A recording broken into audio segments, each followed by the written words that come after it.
when you have somebody who looks like you, and if you can really engage with that person, it makes a whole host of difference to the way that your recovery process can actually happen as well. One of the things we encourage is that Black people should have access to therapists and counsellors. So the question is, do you think that Black people would benefit from having access to Black therapists and counsellors? Do you think that would benefit people in the community? I think it's very important for Black people to have access to Black therapists. I do think that relationship within the therapeutic world is really important for recovery as well. If you've got somebody that looks like you, and I'm not suggesting that because because you are of the same race that you will have an understanding of that person's inner and outer world. I'm not suggesting that by far, but what I'm saying is that sometimes when you have somebody who looks like you, and if you can really engage with that person, it makes a whole host of difference to the way that your recovery process can actually happen as well. One of the things that I was thinking about earlier as the others were talking as well was that why or where has the attitude come from that actually, as the community within Black people, that we don't seek help and support for our mental well-being? And actually, I have to say this, but there is the issue of systemic racism that has been out there for generation upon generation. And there is a lack of, if you like, culturally sensitive treatment by providers. So there are some organizations that provide therapy, that provide input, but because there is a lack of cultural sensitivity around that, it plays a big part, if you like, in really solidifying that actually therapy is not for Black people. I also think that it's not really, what's the word I want to use? It's not really normalized in that way, if you like, that we as Black people should seek therapy within our own community. So therefore, within the wider cultural, context, it seems more accessible to people who are not ethnic minorities. But I do think that it is very important. Yeah, I really do. I do agree with you, because it's funny, isn't it? Because lots of Black people go into professions that help and support people, but then we don't want to access help and support. It's kind of, a crazy balancing act. And when you think of back home, Caribbean, Africa, you don't really hear people talk about they've gone to the therapist. I mean, Western world, America, very normal to go to therapy. We're starting to get like that here in the UK. But, when you go back home, you're not hearing those people say, oh yes, something's going on in the family, you're gonna access some therapy. Even, bereavement is very, it's quite a big thing in the Black community, like losing people. And you'd think that, that would encourage us to seek professional help and support, but we normally end up peer-to-peer, family to family, the village, which there's nothing wrong with that because you're still accessing support, but some people need a bit more of a professional help and support. Seek help from within the Black community as well. Sometimes they see it as a failure, or it's, there's something wrong with you. It's an imperfection or something like that. So, we need to give each other permission that actually this is okay. This is something that is good for us as well. It's not that we are weak, that we have to go out and seek help. It's actually quite strong of a person to go outside and seek help for their mental well-being as well. It's really interesting, this question, and I've done an awful lot of training with quite a lot of Black church leaders, which has been quite interesting because quite a lot of Black communities reach out to the church for help and support, but the church might not necessarily understand or agree with mental illness even being a thing.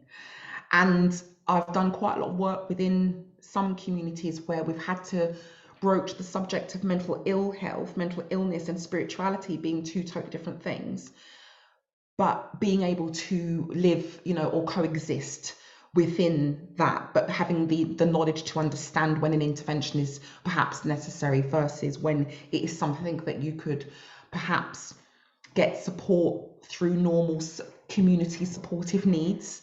And that's always been quite difficult. And I remember one particular bishop, he was long retired and he has profound mental ill health now.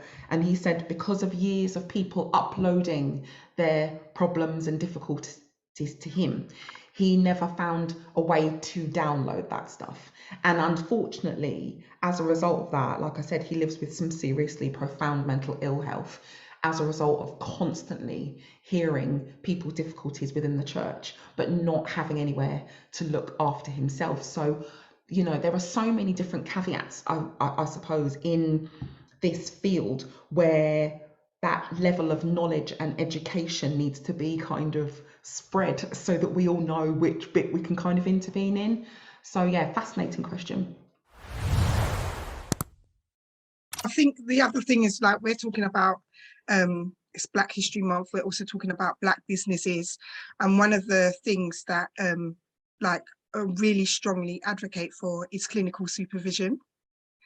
And it's really important, people go to work every day, it's quite a big part of their lives, and some people do roles that involve them having that, just like you spoke about that bishop, people are giving you all their issues and ongoing things. Even if you manage staff, even if you're not directly supporting the public, if you manage staff, you are also supporting people, which will include their mental health and well-being. And so you will also need a space and an outlet to deal with that. So that's really important part of, especially if you run a business or you work in an organization where, you support others. Unbeknown to you, you're taking in things, that then you now need to go and offload. This is a really interesting one. For me, it's in response to what Joanne said, that us not as a community not seeking mental health support. And from my experience, I think especially within the women, my mom, and I've seen my aunties, were just they had to manage. They're overtired, they just have to manage. And my mom's she's passed now, and when she passed, it came to me that she was holding a lot of baggage, and it explained a lot. But that's because she just had to be a strong woman. And also with being a Christian, how does she tell anyone that this is affecting her? So there's just so much work to be done because of what we've seen from our, aunties, mothers, fathers, just dealing with things that needs to be broken. So even now, if I'm to seek mental health support, or if I'm feeling stressed, being open with your children, like how we would say, oh, I've just booked a GP appointment, I'm going to the GP.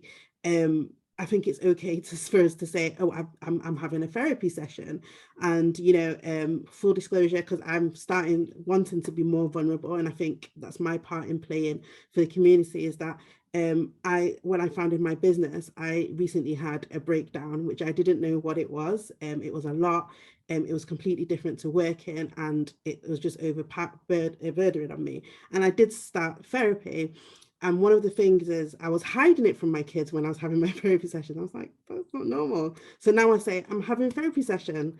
I've got my therapy session. And to them now it's normal. I just said, I'm seeking therapy just to go over certain thoughts and feelings, and, that's what I deserve. So I think it's, like Bella said, making it more luxury. It's what we deserve. It's what any of us deserve. You deserve it. You deserve to have a safe space to talk about your thoughts and feelings, and somewhere where you just put everything down. It doesn't sound silly. It's, and just so that you can continue and be healthy for your loved ones and for yourself.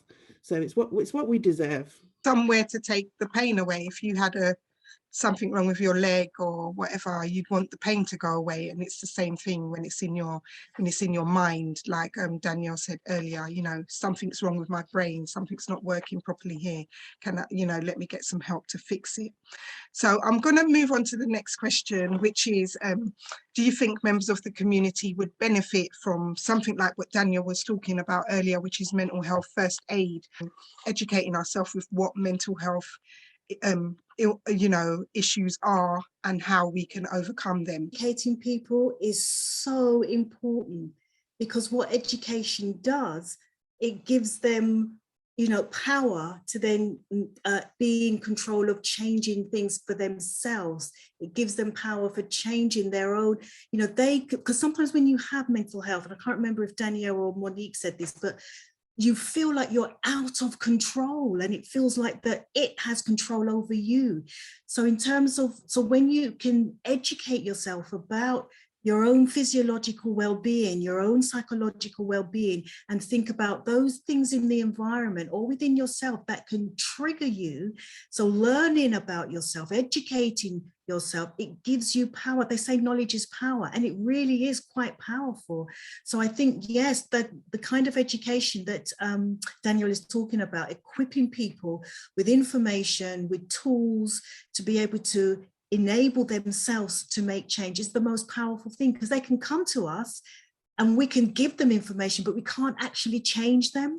People can only change themselves. So we can give them information, we can give them tools, we can give them strategies, but they still have to go away and implement it. They have to do it. So therefore, learning about your own mental health is absolutely key, absolutely key.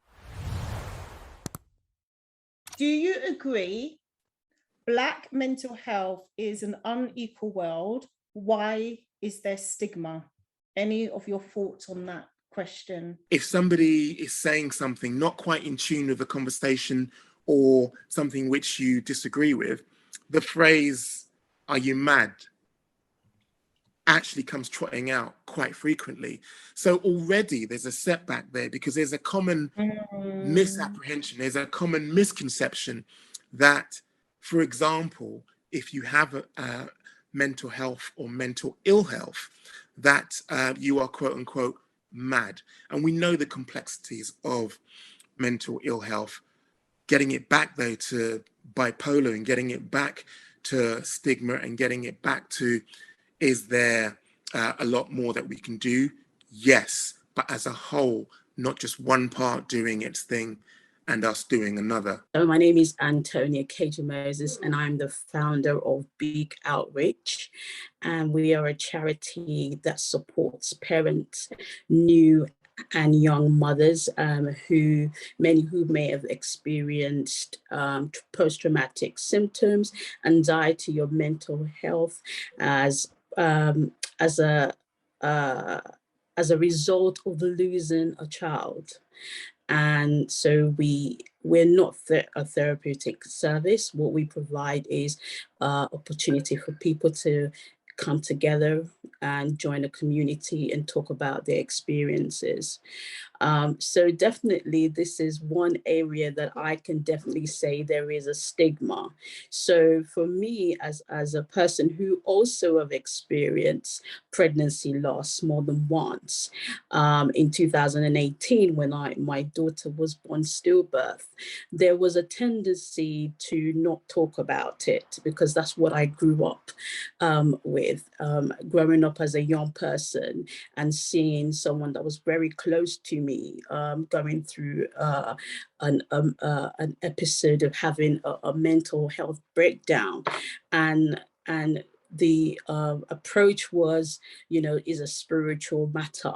There's always that tag to it. It's always a spiritual matter, and the issue wasn't actually addressed. And the person eventually developed, deep depression through adulthood. So I grew up in an environment where there was a culture of silence.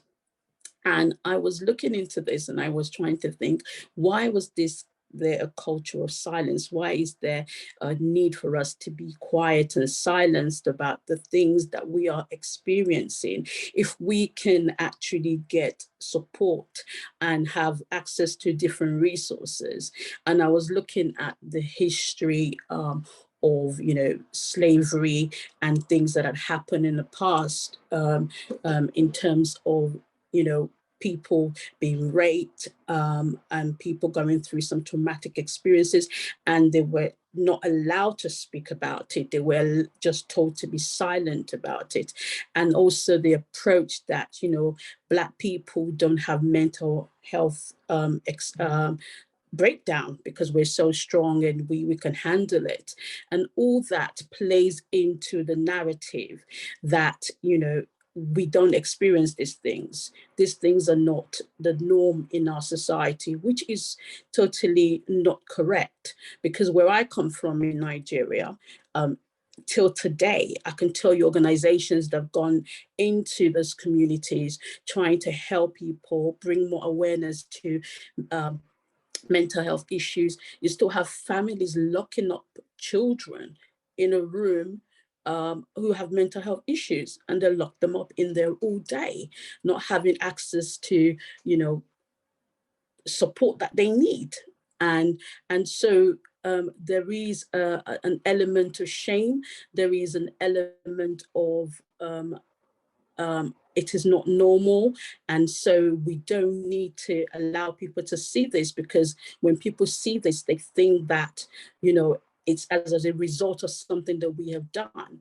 And so working with mothers and women and families that have experienced pregnancy loss, you know, I remember speaking to a young woman who just had that experience. She was in the hospital. She had lost her daughter, born stillbirth, and she was, you know, distressed about this situation and what she was being told. And she was they were asking her questions about how she they were asking us questions about, you know, the funeral arrangements and what does she want to happen. And her mom and external family was saying no. We don't, parents, the parent do not bury their child. Therefore, we don't feel like you need to actually get yourself involved in this. Allow them to sort it out and don't attend. And she was very distressed because her choice was to go to this, but because there was a cultural stance, there was a tradition that has been, you know, practiced over generations. She was told that's not the best option. And that's exactly what happened to me as well. And I had to make a decision for myself. So when I spoke to her, it was about, what do you want to do? Is this what you want to do? If this is what you want to do, then you choose to do that. So there are many, many factors that contribute to this stigma. As historical, there's generational trauma that's been passed down from generation to generation, and not actually been addressed and dealt with. There's an element of, you know, our religious institutions who are not willing to partner with professional organization to equip their members, equip their counselors, because what they term as counseling within the church is not, you know, is not what counseling is. So I think that there has to be a combination of different agencies and organizations working together so that we can actually start helping people